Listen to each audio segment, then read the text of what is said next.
निवडणूक आली की यांना मराठी भाषा आठवते, यांना मराठी माणूस आठवतो आणि निवडणूक एकदा संपली की मग हे मराठी माणसाला, मुंबईकरांना आणि मुंबई शहराला विसरतात आणि मग त्या ठिकाणी स्टँडिंग कमिटीच्या हिशोबामध्ये हे लागतात. आणि म्हणून गेल्या 25 वर्षामध्ये दाखवायला एकही काम नाही. आम्ही गेल्या 11 वर्षामध्ये केलेली 10 कामं दाखवतो. तुम्ही गेल्या 25 वर्षामध्ये केलेलं एक काम दाखवा.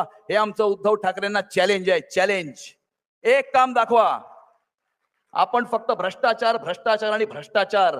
अरे कोविडच्या काळामध्ये 2-2 हजार रुपयाच्या रेमडेसिवीर साठी ज्या वेळेला मुंबईची जनता वण फिरत होती, त्यावेळेला हे कोविड मध्ये भ्रष्टाचार करत होते. यांनी ऑक्सिमीटर नाही सोडला, यांनी थर्मोमीटर नाही सोडला, यांनी पीपी किट नाही सोडले, यांनी बॉडी बॅग्सही सोडल्या नाहीत. आणि मुंबईच्या कोविड केअर सेंटरची कहाणी तर वेगळीच आहे.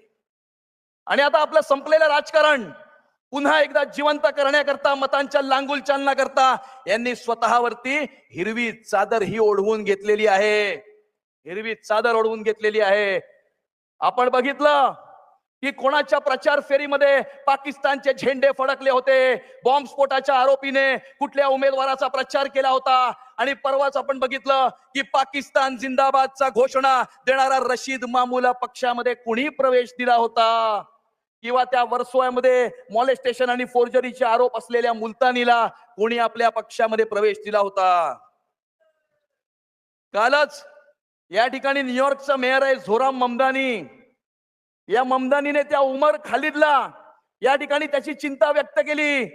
जो उमर खालिद जेएनयू मध्ये ज्यांनी घोषणा दिल्या कि भारत तेरे टुकड़े हो गए, इंशाअल्लाह इंशाअल्लाह, आजादी हमें हिंदुओं से चाहिए. या उमर खालिदने 2018 मध्ये या मुंबई शहरामध्ये कार्यक्रम करण्याचा प्रयत्न केला, पण त्यावेळेला मुख्यमंत्री देवेंद्र फडणवीस साहेब होते. त्या उमर खालिदचा एकही कार्यक्रम या महाराष्ट्रामध्ये, या मुंबई शहरामध्ये सन्माननीय मुख्यमंत्री देवेंद्र फडणवीस साहेबांनी होऊ दिला नाही. परंतु तोच उमर खालिद हा 5 जानेवारी 2020 ला ज्या वेळेला उद्धव ठाकरे मुख्यमंत्री होते, त्यावेळेला त्या गेटवे ऑफ इंडिया वरती त्या उमर खालिदने सीएच्या विरोधामध्ये त्या ठिकाणी धरणं आंदोलन दिलं होतं. आणि त्या कार्यक्रमामध्ये आदित्य ठाकरे सुद्धा सहभागी झाले होते.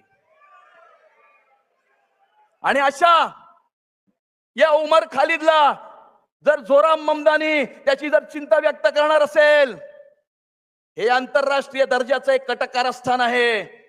जगातली काही आंतरराष्ट्रीय शहरं ही जिहादी, आतंकवादी, इस्लामिक फंडामेंटलिस्ट एलिमेंट्सनी स्वतःच्या ताब्यामध्ये ठेवण्यासाठी एक कटकारस्थान रचलेलं आहे. आणि म्हणून आपण पाहतो की जगातल्या काही आंतरराष्ट्रीय शहराचा रंग कसा बदललेला आहे. आणि तशाच प्रकारचं कटकारस्थान हे मुंबई शहरामध्ये सुद्धा होत आहे. आणि या आंतरराष्ट्रीय दर्जाच्या कटकारस्थानामध्ये उद्धव ठाकरे हे त्याचे भागीदार आहेत. उद्धव ठाकरे त्याचे भागीदार आहेत.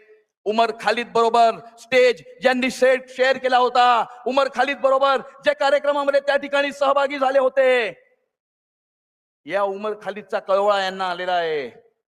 पण आज या मंचाच्या माध्यमातून यांना आपण सर्वांनी मिळून इशारा देऊया की येणाऱ्या काळामध्ये मुंबई शहराचं ममदानीकरण आम्ही होऊ देणार नाही. मुंबईचा रंग आम्ही बदलू देणार नाही. आम्ही मुंबईची न्यूयॉर्क होऊ देणार नाही. आणि म्हणून या ठिकाणी उपस्थित तमाम कार्यकर्त्यांना मी इतकंच विनंती करू इच्छितो की तू ही सागर तू ही किनारा, तू ही सागर तू ही किनारा, ढूंढता है तू किसका सहारा, कर्म कर फल की चिंता न कर तू, ये परीक्षा न होगी दोबारा, ये परीक्षा न होगी दोबारा, ये परीक्षा न होगी दोबारा. खूप खूप धन्यवाद. जय हिंद, जय महाराष्ट्र, भारत माता की जय. खूप खूप धन्यवाद अमितजी. आपलं जोशपूर्ण भाषण आपल्या सर्व कार्यकर्त्यांना एक नवीन ऊर्जा देऊन गेलेलं आहे. आणि निश्चित रूपाने आपण जे मार्गदर्शन केलेलं आहे, येणाऱ्या 15 तारखेला हे सर्व कार्यकर्ते परिश्रमाची पराकाष्ठा करतील.